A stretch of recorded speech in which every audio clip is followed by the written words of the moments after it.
¿Qué tal? ¿Cómo están? Muy buenas noches. Soy Rodrigo de Buen y me da muchísimo gusto saludarles y darles la más cordial bienvenida a una emisión más de esta su serie de Semblanzas Deportivas. Luego de 3 semanas de andar en gira artística por Aguascalientes, nos da muchísimo gusto recibir y darle la bienvenida a nuestro buen amigo y compañero de la Dirección de Deporte representativo de la Dirección General del Deporte Universitario, mi buen amigo, el maestro Luis Alberto Bolaños López. ¿Cómo estás, amigo? Bienvenido. Buenas noches. Muy bien, mi estimado Rodrigo, mis estimados Facebook videntes, pues feliz de estar de regreso, digo, estuvimos sí de gira artística ahí ayudando, impulsando el deporte universitario en la Universidad Nacional, un excelente reto, la verdad, de esas experiencias que te llevas para el resto de tu vida y pues ya estamos aquí de regreso y feliz con un programa como este. Claro que sí, y es que el día de hoy nos vamos a, iba a decir zambullir, pero no, porque en realidad, aunque sí muchos de sus alumnos se zambullen a veces, nos vamos a la pista de remo Es allá involuntario. en Cuemanco, ya que nuestro invitado de esta noche es precisamente de la disciplina de remo. Hace unos días tuvimos a la doctora Fabiola, quien fue pupila de Pablo, a quien nos da mucho gusto recibir esta noche aquí en Semblanzas Deportivas. Pablo Enrique Ortiz Alcántara. ¿Cómo estás, profesor? Bienvenido. Buenas noches. Buenas noches, pues muy contento y agradezco el que me hayan invitado para que hablemos de mi deporte y los logros que hemos tratado de conseguir con ellos de parte mía como entrenador. Claro que sí, y vámonos como ya es costumbre rápido aquí en Semblanzas Deportivas para arrancar desde el inicio. ¿Dónde y cuándo nace Pablo Ortiz Alcántara? Soy originario de la Ciudad de México, Distrito Federal anteriormente. Nací en 1958 en enero y pues de ahí, teniendo un crecimiento normal, entre comillas, pues me fui a la primaria, Instituto Asunción de México, secundaria, Espera, secundaria. espera, espera, espera, Temido, espera, va, espera, temido espera, ya. va remando rápido el profe. Es que la salida siempre es rápida. Claro, claro. Si no, te quedas en la salida y ya no los alcanzas. Ok, Perfecto. tantita pausa, tantita pausa. ¿En qué rumbo de la Ciudad de México creciste, siendo pequeño, siendo niño? En la delegación Álvaro Obregón, arriba de Miscuac, en el Olivar del Conde, Ahora sí dinos, ¿a Ok. dónde fuiste a hacer la primaria? en el Instituto de Asunción de México, en Las Águilas, y de ahí regresé a mi colonia, al Olivar, a hacer la secundaria porque no era tan fácil transportarse. ¿Cómo era el niño Pablo en la primaria? Tanto en la escuela como si en aquel tiempo tuviste algún acercamiento para practicar algún deporte. Pues a nivel, digamos, ahora que yo lo entiendo cómo se practica, cómo se debiera de practicar, pues no tuve ningún acercamiento así formal durante la primaria. Teníamos la hora del recreo, eso sí era normal. Y estando en la colonia, pues decía mi mamá, pues prefiero que estén jugando a que estén tomando cerveza allí en la esquina, imagínate cuál era el medio, ¿no? Entonces decía, no, yo prefiero que estén jugando, y entonces nos daban las 10 de la noche y ya a esa hora ya nos metían. ¿Echando la cascarita de fútbol Era o la cáscara de fútbol, era los tocados, el hoyo con la pelota, a ver a quién le dabas más duro. Ok. Y así se nos pasaba el tiempo. y ahora sí, en la secundaria nos decías dónde la hiciste? En la secundaria federal 111, y ahí sí ya había un poco de formalismo, y como a mí me gustaba correr, nos hicieron pruebas las maestras de secundaria, y yo quedé en el equipo de atletismo a mis 11 12 años.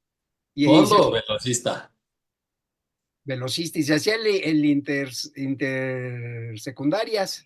Íbamos a competir a Tetepilco, a Xochimilco, a la Deportiva, como secundaria. Y bueno, ciertamente no gané, pero sí me fui inculcando a querer entrenar, aunque el entrenamiento solo era en la hora de educación física, porque ya después de ahí, al regresar a casa, pues o teníamos los deberes de casa o a jugar en la calle. Tarea creo que nunca nos dejaban. Con razón se ve que es un niño feliz. Y, Oye, y de ahí, de la secundaria, pues en esta etapa de la adolescencia, creciendo, viene el momento de tomar una de las primeras elecciones importantes en la vida, y es dónde estudiar el bachillerato. En tu caso, ¿cómo fue? Si nos platicas en dónde estudiaste la preparatoria y si fue en algún plantel de la UNAM, ¿cómo fue tu ingreso? sí, pues como que seguíamos una inercia generacional. Salimos de la secundaria y hacer el examen para la UNAM, que era el sueño de todos. Yo ya tenía un hermano universitario que había entrado y luego el anterior a mí también hizo su examen y entró al CCH.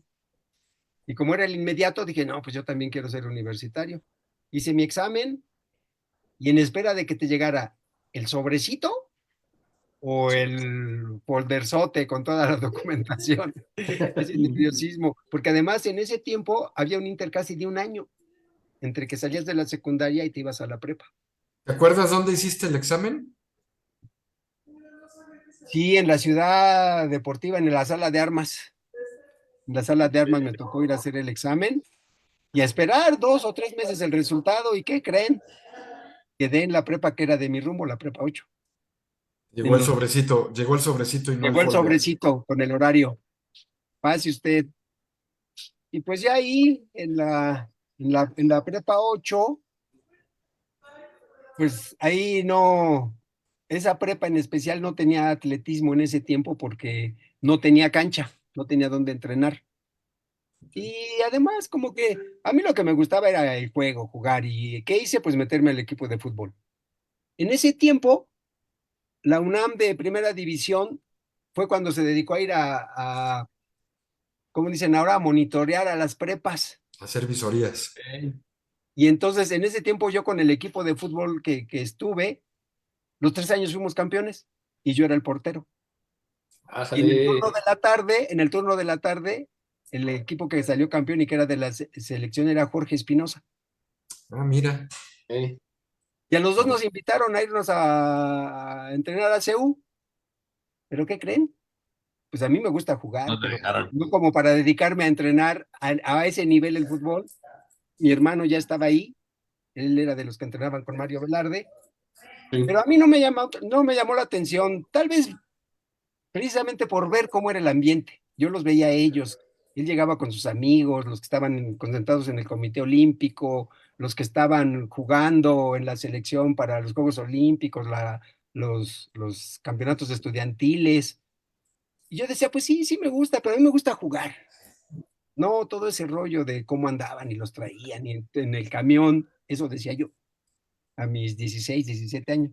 Y no quise irme y me quedé solo como jugador activo ahí, porque además en el equipo de mi colonia, pues era centro delantero.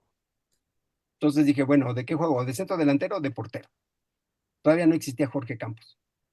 No, bueno, pero estás hablando entonces de la época, si es contemporáneo tuyo, Jorge Espinosa, lo mismo debe de ser Olaf Heredia, ¿no? No, él es más chico. Más chico. Sí, él jugó después, porque él jugó cuando ya él jugó ya por el 76, 78 y él estuvo en la universidad del 79, pero él era de los jóvenes. Ya.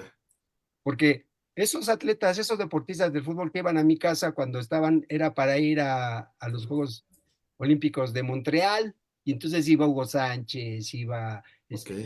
eh, ay, me quiero acordar de sus defensas. El más destacado, pues es Hugo Sánchez, pero iba de la Rosa, iba el portero, ay, ¿cómo se llama? O sea, llegaban en el camión del Comité Olímpico, Ok. todos ellos, porque de repente se les ocurría, iban a comer a una casa, iban a desayunar a una casa, porque los tenían concentrados todo el tiempo. Olaf, Hugo, no, Olaf, Aguirre, Negrete, ellos se incorporaron a la selección de la UNAM, que era la campeona nacional de fútbol. Sí. Ok. Ellos fueron los que se incorporaron. Y yo veía eso y dije, no, pues no quiero ser como ellos. Y no me arrepiento. Me gustó a mí la Oye, actividad. Y estando en la prepa, bueno, ya nos contaste esta anécdota. eh, ¿Cómo fue para ti ese tiempo, esa época del bachillerato? Y ya estando en prepa, ¿cómo era Pablo, el estudiante, ya a esas alturas? Pues mira, a nivel de estudiante, pues no fui tan malo. No era de 10, pero no reprobaba tantas materias. Se combinó esa parte con que pues nosotros éramos muchos hermanos, dependíamos del negocio familiar y entonces pues, regresando de la escuela al negocio. Y así nos fue tocando, ¿no? A los hermanos que nos fue tocando. Ya cuando me llegó el momento que yo ya estaba en la prepa, pues también había negocio familiar, entonces era mi hermano el de CCH y yo los que nos alternábamos para hacer la chamba. Entonces, ya pensar en una actividad deportiva en forma, en línea, más dedicado a entrenar, se me dificultó y la verdad, pues no, nunca la vi como para dedicarme a eso y me dediqué a sacar materias y a ayudar en la casa. Cuando terminé la prepa dije, bueno, pues hay que seguir ayudando en la casa porque, pues, o sea, yo soy el octavo de 11 hermanos. Wow. Pues no es que por eso dejé de estudiar, no, porque yo dije, no, pues yo quiero seguir ayudando en la casa. Y en eso fue que conocí el remo, Ahí porque es donde entra era la pregunta que seguía, si, ¿cómo fue que llegó el remo a tu vida? pues es que me toca hacer el servicio militar, yo ya salí de la prepa, y ahí al estar en el servicio militar me dicen, oye, en lugar de venir a marchar, ¿no quieres venir a hacer deporte, ejercicio? Sí, ¿qué es? No, pues venir a remar. Bueno. Dije, bueno, pues si es remar en vez de marchar, pues acepto. Era como la oportunidad de sí hacer alguna actividad cuando pues, ahora ya lo valoro así, ¿no? Que mi actividad de apoyo familiar para estar en el negocio la antepuse a mi deseo de querer estar entrenando como mi hermano y mis otros dos hermanos que también jugaban fútbol. Entonces yo dije, no, pues es que alguien tiene que hacer la chamba. Y Lo, esto lo ha- lo ha- lo has mencionado varias veces y ya tengo la curiosidad de qué es o era el negocio familiar. una carnicería. Ok, O sea, Ok. teníamos una carnicería y pues ahí diario se abre, incluidos sábados y domingos. claro. Y como nosotros preparábamos las cosas, pues había que preparar la longaniza, la manteca, el chicharrón, las carnitas, todo había que hacer. Entonces, pues mi papá, el que estaba desocupado, a veces lo agarraba para ayudar. Y bueno, pues afortunadamente aprendí a hacer todo eso y hoy todavía me defiendo. Me quedan muy bien. Oye, para encargarle un buen corte al profesor, Luis. Sí, Y ¿no? unas carnitas sabrosas o unos kilos de longaniza. Oye, a ver, entonces, para entender y que quede claro, terminas la preparatoria y por esta cuestión, que es por supuesto muy loable y respetable, decides apoyar el negocio familiar, pero no te cruzó entonces por la mente el seguir, el aprovechar el pase a la licenciatura. Sí lo quería, pero ahí entra lo que siempre tiene uno acá oculto que no quieres decir, que es que debía materias. No era alumno de 10, pero por ejemplo, me quedé debiendo matemáticas. Ok, Y por matemáticas, una materia, no pude salir. ok. Y entonces, en esta coyuntura de estar haciendo el servicio militar, te proponen o te invitan a que en lugar de marchar vengas a remar y me supongo que era ahí en la pista olímpica. Sí, sí, sí. En ese tiempo solo se remaba en Jamay, en un poblado cerca de Chapala, y en la Ciudad de México en la pista olímpica, que fue la primera pista olímpica que se hizo en el mundo, Sí, artificial. sí. No hay más pistas, no hay 10 pistas en el mundo hoy, no hay 10 pistas en el mundo artificiales. Y entonces, Remamos fue la primera. para entender esta evolución en tu historia, te invitan a hacer eso y ahí te atrapa. Sí, sí, me atrapa porque todavía hice un segundo intento por decir, bueno, no, pues saco la escuela y me meto a la universidad, pero me dicen, oye, pues te podemos contratar y vienes a remar todos los días, haces deporte y no tienes ningún compromiso y te pagamos. Dije, pues es una especie de profesionalismo. Dice, pues sí, pero pues es estar en la marina. Y entonces me quedo y me quedo para remar. y estuve 8 años en la Marina como atleta. Ese fue mi tiempo de atleta. 8 años a partir del servicio militar, que fue en el 77. Oye, Con 18, 17 años. 8 años como remero, deportista, que como fui evolucionando en esto de ir adquiriendo un mayor nivel, pues llegó el punto en que teníamos que entrenar 2 veces al día. Y ahí estábamos, mañana y tarde, mañana y tarde. Entonces, así ya pasa que, pues yo remo desde el 77 hasta el 85 como atleta. A lo que iba mi estimado Pablo era, ¿qué edad tenías cuando fue este cambio? Ah, porque fue para el servicio militar, pero ¿qué edad 19 tenías? años, 19. sí, porque se marcha con los 18 cumplidos, a no ser que pidas un adelanto. Yo no quería adelanto. Yo tenía bastante ocupación como para querer adelantar. Entonces, ahí Entonces, entré, de los 18, 19 a los 27, sí, como atleta. pues vamos a empezar a despepitar eso, ¿no, mi estimado amigo? Sí, y adelante. dejé de remar porque no me llamaban a la selección. Y yo decía, bueno, ¿y por qué no me llaman? Yo marco el 4, yo marco el 8, ¿por qué no me llaman? Fui a hablar con el entrenador. No, pues habla con el entrenador nacional. Fui a hablar con el entrenador nacional. Digo, oiga, usted me conoce, era un argentino, Juan Sanasi. Digo, yo marco el 4 y marco el 8, ¿porque usted no me llama? Dice, es que usted ya está grande. Dice, usted no va a durar en el remo. Esas fueron sus palabras. Es que usted no va a durar en el remo. Digo, oiga, pero ¿cómo puede asegurar eso? Dice, no, dice, pues es mi decisión y no, no, nunca lo voy a llamar. Y por O eso sea, aunque decidí, tenías la marca y aunque estabas apto, no, porque para sus cánones estabas mayorcito. sí, porque él estaba iniciando con un grupo de 18 o 20 años, todos mayores de 1,80, y ese era su proyecto.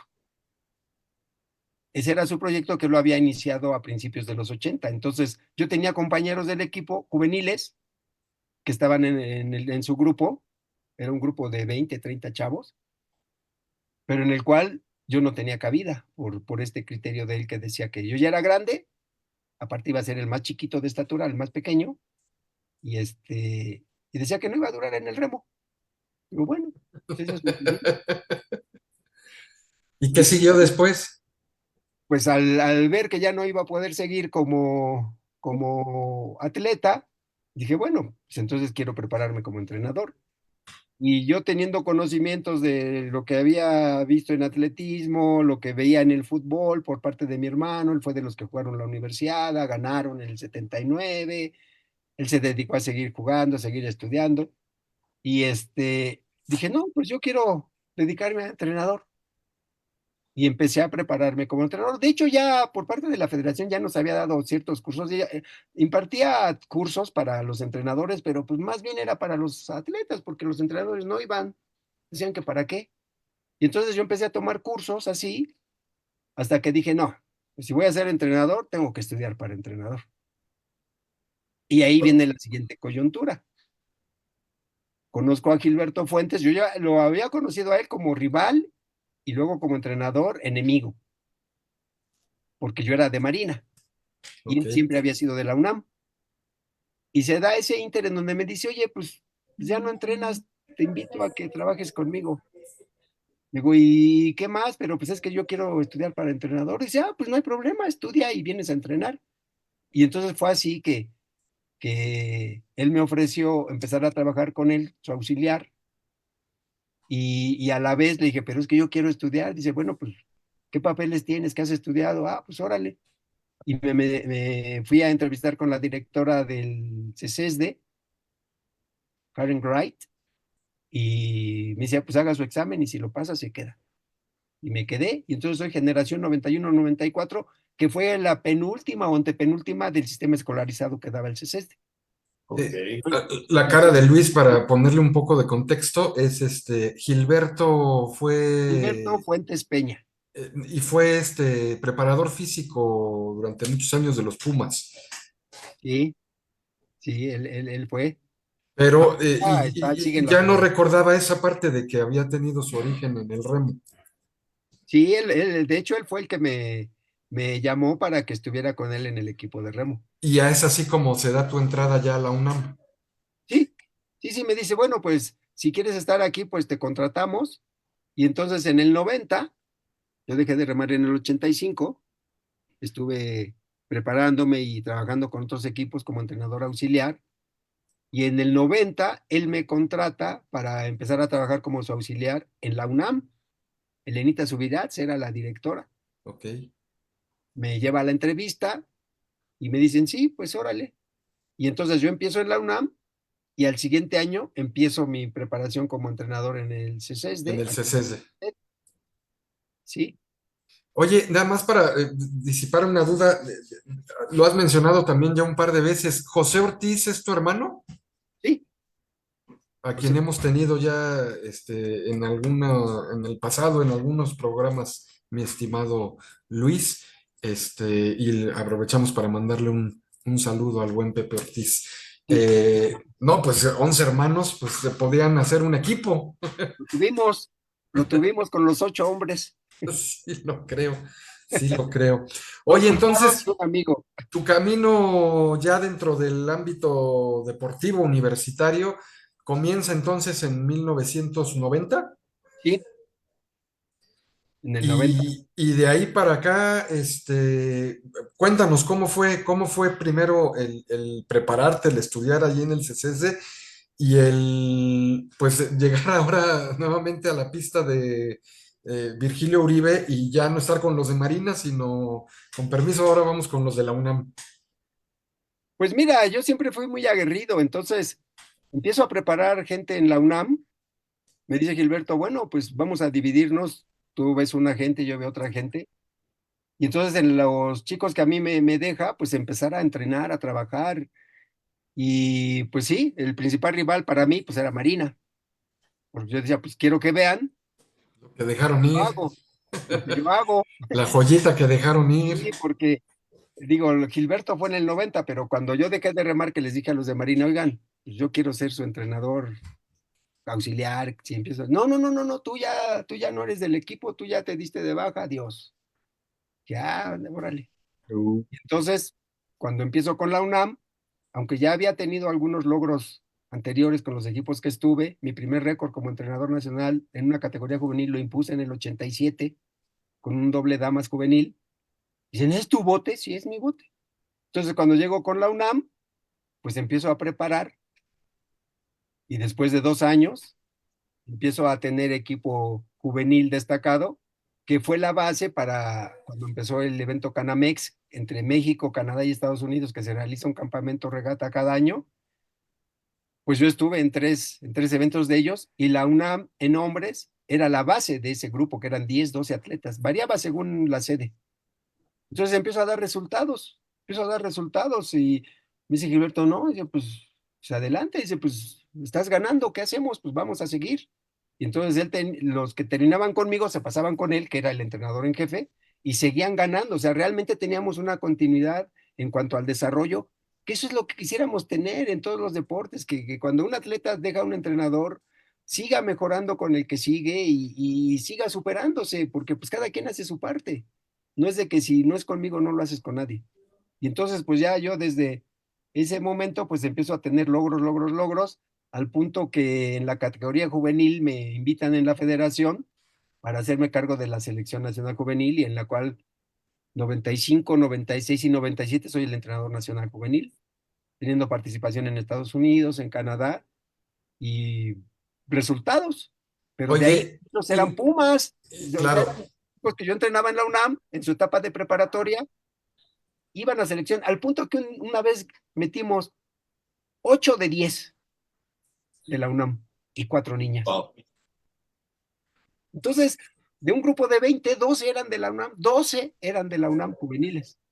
y estando ahí, no, de reojito no volteabas a ver a los de Marina así como para decirles, ¿ya vieron? Lo sigo viendo, lo sigo viendo. Pues Lo sí, sigue pero bestejeando. ya no está el que te rechazó o el que te mandó a volar, pues. Y no, en ese tiempo era un capitán. Tenían Eso te iba a preguntar, 800 Pablo.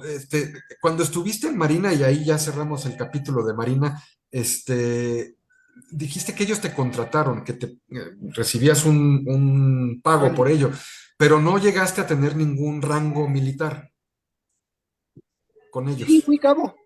Ok, Por antigüedad, cada ok, 3 años vas aumentando de ok, marinero. En el ejército es soldado raso, en la marina es marino. Vas aumentando, te hacen un examen y si lo pasas, pasas. ok, Yo tenía el contrato como, era camarero.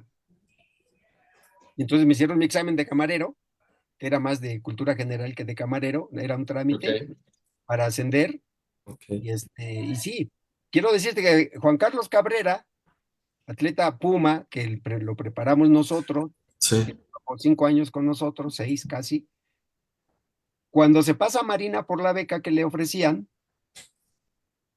como calificó para Juegos Olímpicos, ahí lo contratan, pero como oficial, como teniente, ok. el grado que tiene actualmente, Juan Carlos Cabrera. Sí, sí, sí, Entonces, buen él amigo, el buen entró, Juan él Carlos. entró y como oficial porque ya iba para los Juegos Olímpicos, pero nosotros lo hicimos, el equipo, nosotros lo hicimos. Trabajó 5 años con nosotros. Él Muy llegó bien. a su último año de juvenil en el 2009 y fue a Río 2016. Nos quedamos ya en el paso en la UNAM. Estabas hablando de los años 95, 97 y que por Como tus entrenador juvenil, y con esos logros que tuviste como entrenador juvenil, llegaste a ser entrenador nacional sí, como de esa categoría, de esa categoría. por parte de la CONADE. La la CONADE es juvenil. la que asignaba a los entrenadores, había el entrenador senior, que seguía siendo otro argentino, y a mí me contrataron para hacerme cargo de los juveniles por parte de la CONADE, y Mi tuve estimado Pablo, el apoyo de nuestro director que estaba en ese tiempo para decir, pues eso es un orgullo que la CONADE se fije en un entrenador de la UNAM y pues, tiene el permiso para poder estar trabajando también con los juveniles. Y entonces, con autorización de nuestra dirección, trabajaba yo con el equipo de la UNAM y también entrenaba a los juveniles de selección, porque entrenábamos en el mismo lugar y en el mismo horario. Claro. Al ser la única pista aquí y que no en ese tiempo no había equipos en provincia, realmente no había equipos en provincia, pues teníamos a la mano todo el material, la pista y los atletas. mi estimado Pablo, yo te quiero preguntar, a ver, o sea, ¿cuál era el rango de edad de los juveniles De 16 a 18 años. Sigue siendo a nivel internacional, son categorías que se tienen a nivel internacional. internas en tu disciplina? Hasta de 16 a 18 años, la edad que tengas. Después sigue la sub-23, A que es de sub-20. 19 a 22. Y eso sigue. Y de ahí ya pasa el nivel senior, que es, por ejemplo, los que van a Juegos Olímpicos. Y ahí la edad promedio en remo, hoy, es 31 años. Esa es la edad promedio. No deja de ir el de 20 años a Juegos Olímpicos. Claro. Tienes un talento o lo quieres promocionar, como sea, o es tu consentido, tu protegido. Y aunque vaya ese chico, la edad promedio es 31 años. El atleta que metió la antorcha a los Juegos Olímpicos en Londres, Steve Reddick, él durante 5 juegos consecutivos ganó oro. 5 juegos consecutivos. Yo 20 decía, años. ¿cómo Beckham? Que iba en la lancha con la antorcha, ¿cómo Beckham? Pues ahí está Reddick, 20 años campeón olímpico. Y sí, llega a la lancha y le da la antorcha a Beckham para que la meta al estadio. Digo, a Beckham, a Reddick, para que la meta al estadio, que fue la primera vez que prendieron todas las antorchitas. Entonces él no prendió el pebetero. Todos los países que asistieron prendieron el pebetero. Pero él fue campeón olímpico 5 juegos consecutivos, 20 Impresión. años. Y la última competencia en Sydney 2000 bajó del bote de 2 al de 4 porque dijo que ya le dolía la espalda al remar. Entonces por eso compitió en el 4. Por qué es tan longeva la práctica de este deporte, Pablo? Mira, primero porque un 80% de su desarrollo es aeróbico. Es un trabajo aeróbico que yo te diría que tiene cargas de volumen igual que un maratonista en el trabajo aeróbico.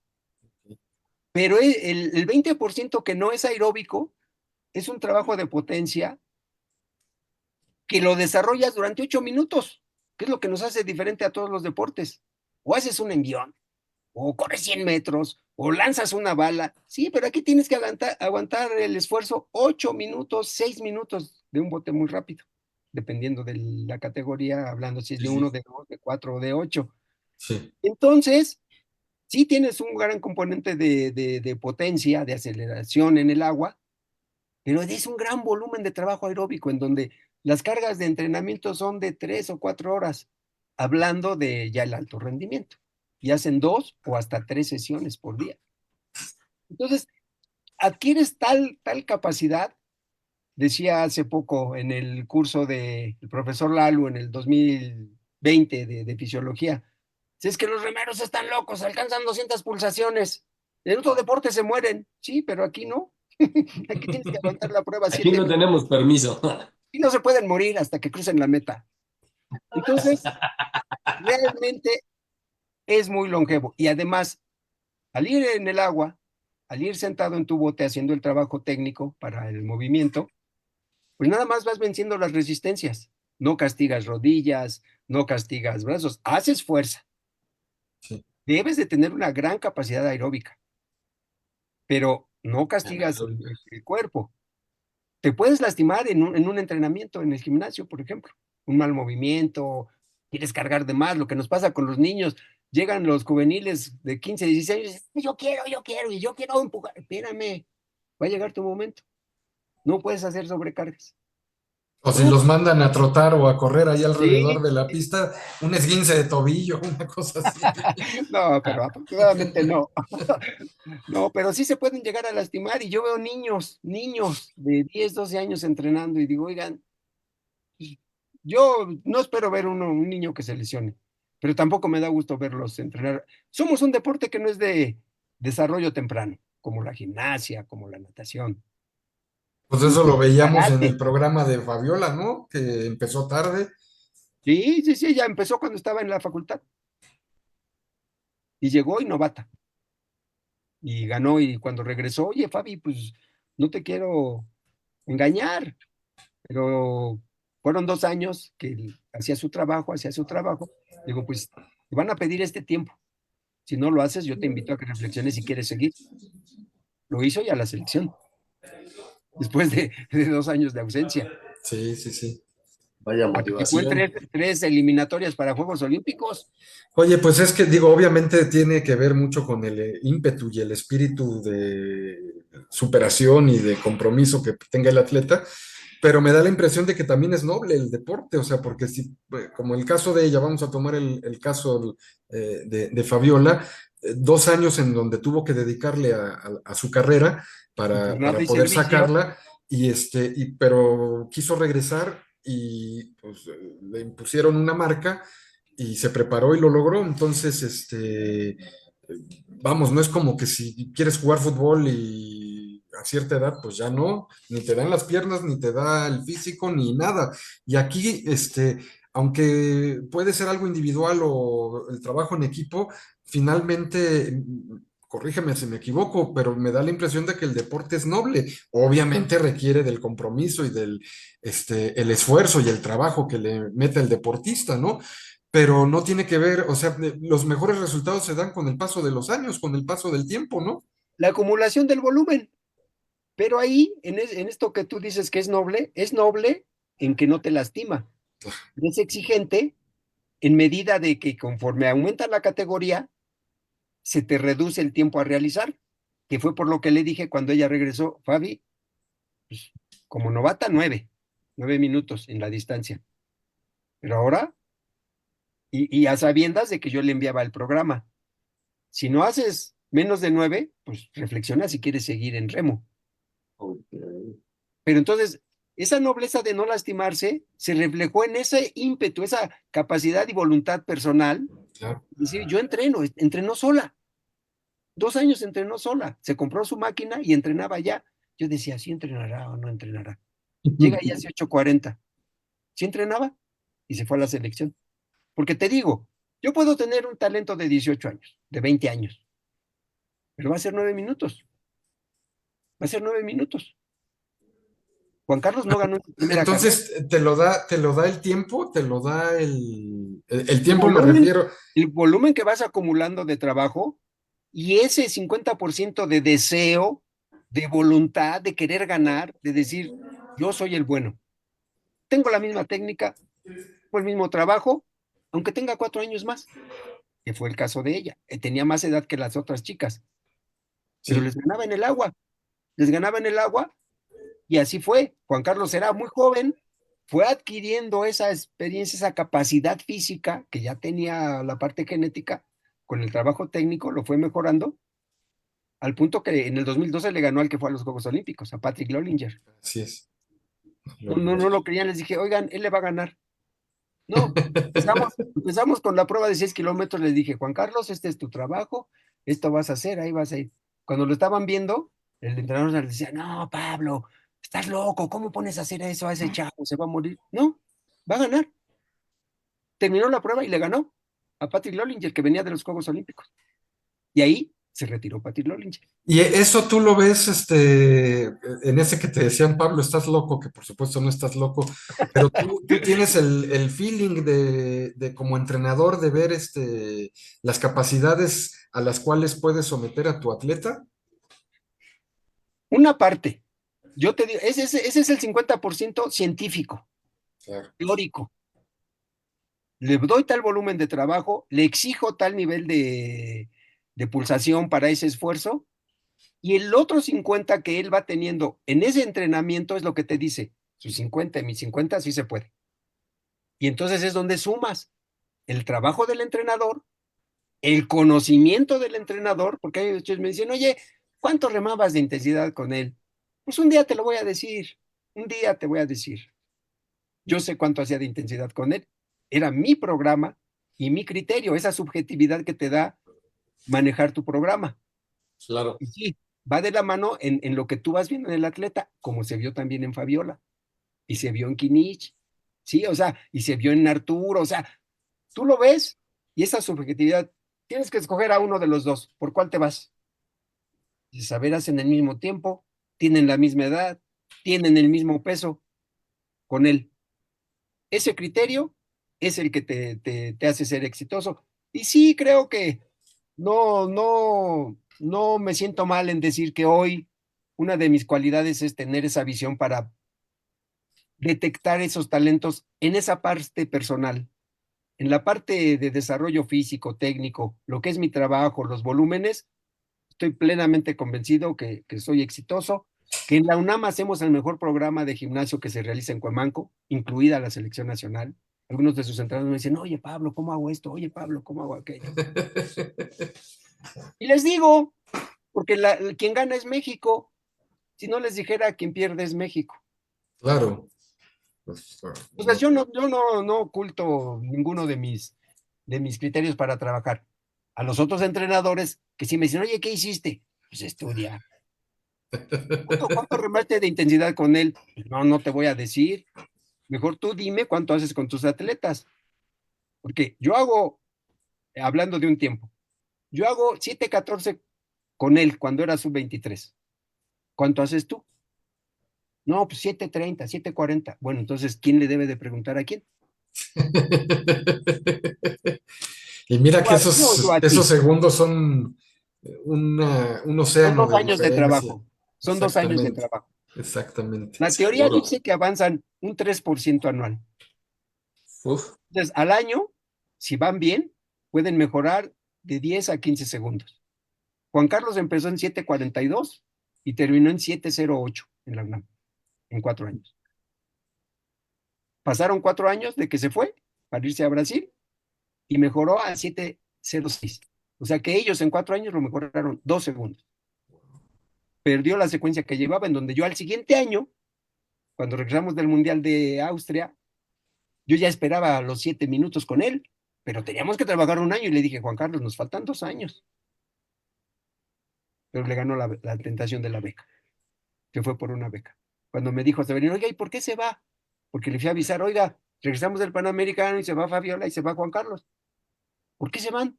Pues les ofrecen una beca. Profe, la UNAM no da becas. No daba becas en ese tiempo. Ahorita ya cuántos años llevamos con esta beca que sí hemos podido otorgarle a los atletas por parte del director. No había esa partida. Entonces me dijo, profe, la UNAM no da becas. ¿Tiene más gente? Haga otro Juan Carlos, haga otra Fabiola. Fabiola estuvo 12 años con nosotros. 12 años. Cuando ella terminó la especialidad, fue cuando ganó el premio Puma con sus 2 oros en el Centroamericano. ¿Y es el mismo año en que te toca a ti también el premio? Y como 2010, entrenador. como entrenador. Y como Entrenador. entrenador, a mí como entrenador y a ella como atleta. Y entonces Remo desplazó el agua total. Total. Oye, Al estamos planeta entrando entero. en la recta final, Pablo. Luis, no sé si quieras tú ahí sacarle algún juguito más al profe. Pues yo, fíjate que lo vi, o sea, tiene una trayectoria impresionante y ha hablado mucho de su trayectoria como entrenador y la gente que ha formado. Yo sí te lo digo y lo sé.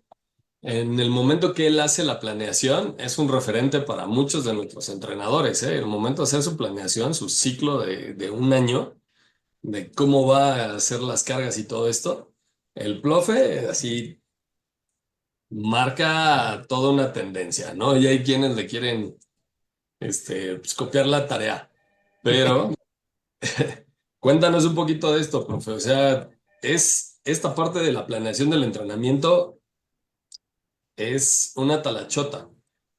Tú, así a grosso modo, cuéntanos un poquito de cómo lo desarrollas, cómo lo estructuras.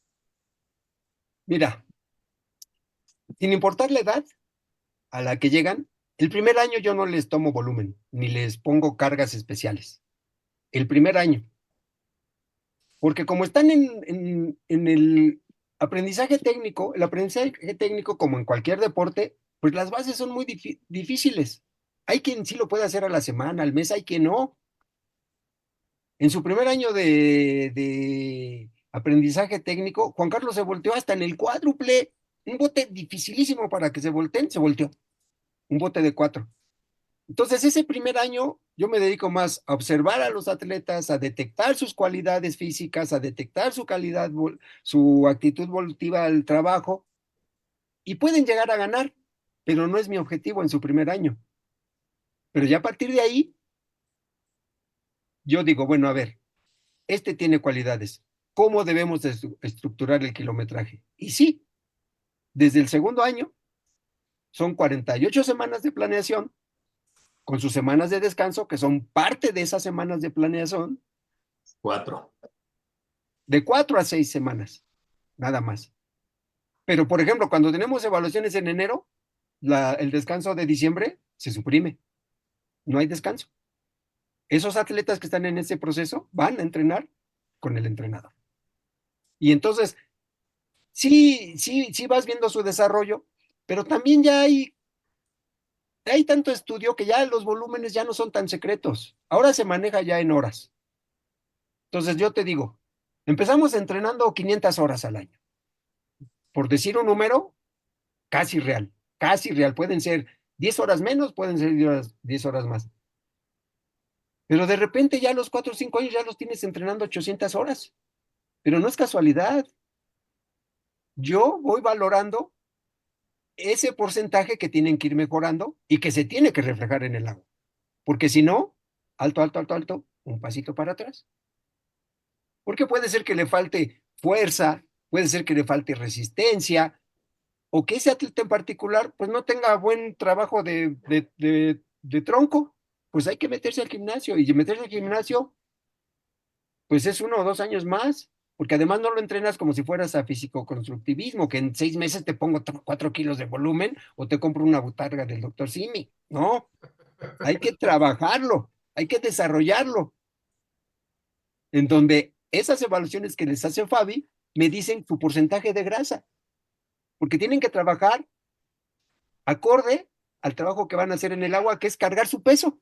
Entonces, sí, esos volúmenes, esas intensidades, van de la mano de sus cualidades físicas. de su Claro. fisiología, de su antropometría.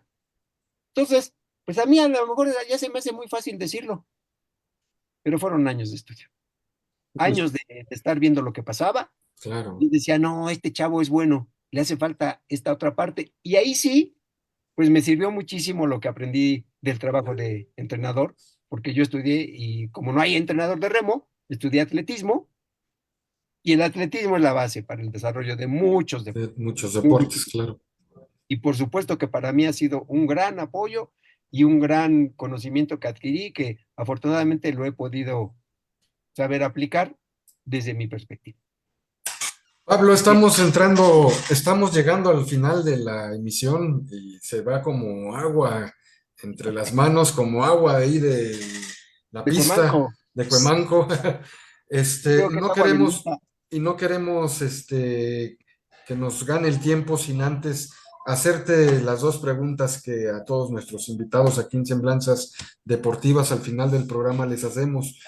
En este viaje maravilloso que has tenido como entrenador dentro pues, de la UNAM y esta faceta también como entrenador nacional, para ti, para Pablo Enrique Ortiz Alcántara, ¿qué fue? ¿Qué ha sido? ¿Qué ha significado en tu vida el estar dentro de una institución como lo es la Universidad Nacional Autónoma de México? Pues mira, es descubrir ese puma que llevas dentro, que en lo académico no pude concretar con una licenciatura, pero que me permitió adquirir un conocimiento que lo he reflejado en tener atletas, alumnos de la UNAM, que es un derecho que todos ellos tienen por ser alumnos, de que se desarrollen y tengan la oportunidad de recibir esa información, ese conocimiento que tenemos para ser los mejores personas, para ser los buenos deportistas y que alcancen su nivel profesional en su carrera. Entonces, para mí ha sido maravilloso y yo les digo, oigan, es que estamos en la UNAM, no es otro equipo, somos la UNAM y la UNAM tiene una imagen y una filosofía que es de desarrollo y de superación. Y eso pues, va mucho conmigo. Digo, aquí no vienen a jugar, vienen a entrenar. Lo que alcancen, sus 50 y mis 50, vamos a ver a dónde es. Pero la UNAM se los está dando por el solo hecho de ser alumnos. Y eso, dije Gilberto, no sabías el puma que tenías dentro aquí en Cuemanco. Y era yo, porque él me conocía como rival e incluso competimos en el agua. Claro. Él remó cuando yo remaba. Luego se hizo entrenador y yo seguí remando y ya luego empecé a hacer mis pininos como entrenador cuando él ya era entrenador. Pero no sabía el puma que tenía ahí guardado. Mi estimado Pablo, pues ya así para irnos en la recta final, porque si no el tiempo nos va a comer. Como sabes, estos programas de semblanzas deportivas los hacemos como un pues, pequeño, pero muy, muy, muy sentido homenaje a figuras que han enaltecido el nombre de la universidad, tanto a raíz de su paso por las aulas como por el paso en las instalaciones deportivas. Este es el caso, ¿no? Y la verdad, nos parece más que merecido el homenaje a alguien como tú. Y en este sentido, pues estas semblanzas también se arman como para que los quede el vestigio de tu trayectoria y los chicos, a través del tiempo, las personas que nos puedan ver, se puedan enganchar su historia de vida con la tuya y se puedan inspirar y generar cosas, ¿no? Se activen, vamos. Tú, mi estimado Pablo, y aquí voy ya con la petición, es, ¿qué mensaje les darías a estas generaciones que nos van a seguir viendo, estas generaciones que nos están viendo, acerca de la UNAM? ¿Cómo aprovechar esto que les da la Universidad Nacional Autónoma de México? Pues mira, en esta gama que orgullosamente ahora presume, porque es algo que hay que presumir, que somos más de 90 deportes, que todos tienen el derecho a practicar el que quieran por ser universitarios, que se den la oportunidad de conocer esos que no son tan conocidos como el remo, esos que solo se practican allá en Cuemanco, Xochimilco, porque no hay otra pista. pero que se den la oportunidad. Aparte de que conozcan otra activación, otro deporte, que nos den a nosotros la oportunidad de poder detectarlos, de decirle, oye, chavo, tú puedes ser campeón y no te cuesta nada, eres alumno y vas a tener la oportunidad ni comprar su bote, que vale $12,000, ni comprar sus remos, que son $800, ni pagarle a un entrenador lo que le tuviera que pagar para que lo entrene diario. No, la universidad se lo brinda. Dense la oportunidad de conocer esos deportes que les llamen la atención, de conocer la pista olímpica de remo canotaje de Virgilio Uribe. Si quieren conocer remo o canotaje, que nos den la oportunidad a nosotros de conocerlos. Y si no les gustó, no pasa nada. Ellos ya tienen un compromiso académico que cubrir, tanto el bachillerato como la licenciatura tienen un compromiso que cubrir. Y si en su momento logran compaginar esa parte académica con esa parte deportiva que les haya inspirado gusto, yo le digo, ¿cuál es el mejor deporte? El que te gusta, no el mío, el que te gusta. Ese es el mejor, porque cuando te tengas que exigir y te exijan, no lo vas a dejar porque te gusta. Entonces, ese es el mejor. Que se den la oportunidad de conocer estos otros deportes. Habemos muchos que no, ni sabemos que existen. ¿Cuántas? Somos 50 asociaciones, un poquito más. Entonces, somos muchos deportes. Y el ser universitarios les brinda la oportunidad de conocerlos. Vayan un mes, vayan 3 meses, vayan un año, pero dense la oportunidad de conocerlos. Y puede ser que descubramos a ese alto rendimiento que no sabía que tiene esas cualidades. Y que se den el gusto de aprender otras técnicas, que no solo es fútbol, natación, básquetbol, no, hay otros deportes. Ahora ya hay hasta juegos electrónicos, ya participan en la Olimpiada, ¿no? Así es. Entonces, que aprovechen lo que les da la oportunidad, la universidad, perdón. Creo que, al igual que yo, la mayoría de los entrenadores nos da mucho gusto en brindarles nuestro conocimiento, nuestra capacidad, y para mí nadie es malo, ni nadie es viejo. ¿Va a tener más retos que cumplir? Sí. ¿Menos tiempo para poder desarrollarse? Sí. Pero en mi deporte, que la media son 3 Juegos Olímpicos para el alto rendimiento, no hay límite. Fabi siguió remando después de terminar, Juan Carlos siguió remando después de estudiar. ¿Por qué? Porque vieron que tenían más posibilidades de competencia y no era una por la otra. Se organizan, que es una de las cualidades que tienen que aprender, a organizarse, a marcar sus prioridades y todo se puede hacer. Y la universidad les da lo que no se imagina, lo que no se imagina. Parafraseando al mismo Pablo, les va a permitir ver y descubrir al puma que llevan dentro, ¿no? En el deporte o la disciplina que sea. Así es. Si van a decir, oye, yo soy capaz de hacerlo, sí. Muy bien. Y aparte el deporte es la mejor inversión que pueden hacer en su vida, el ejercicio, ¿no? Sí, la activación física, ya el hecho de que la practiquen, ya les va a dar un beneficio. Y con las condiciones que tenemos la ciudad, ahora con esto del no circula y la pandemia y todo esto, el que se dediquen un tiempo a su activación ya es salud, ya les va a ayudar. Elijan la técnica que les guste, la Muy técnica bien. que quieran aprender en un deporte. En Cuemanco, me tienen a su servicio. Muchísimas gracias. Pues mi estimado Pablo, Pablo Enrique Ortiz Alcántara, ha sido un gusto y un placer haber tenido esta charla contigo hoy, esta noche. Enhorabuena y muchas felicidades. Muchas gracias.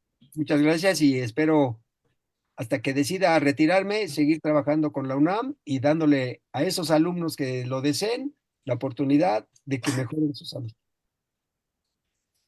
Mi estimado Luis Alberto Bolaños López, ¿con qué te despides, amigo? Pues agradecido de poder estar de vuelta y feliz de compartir ahora micrófonos y cámaras otra vez con todos ustedes. Mi estimado Pablo, sabes el aprecio y sabes la admiración que se te tiene. Muchas gracias por todo. No, pues fue un gusto poder estar con ustedes y que esta comunidad que tenemos sepa lo que puede, con lo que puede contar y que a lo mejor no sabía. Soy parte de su equipo de trabajo que pueden contar con él.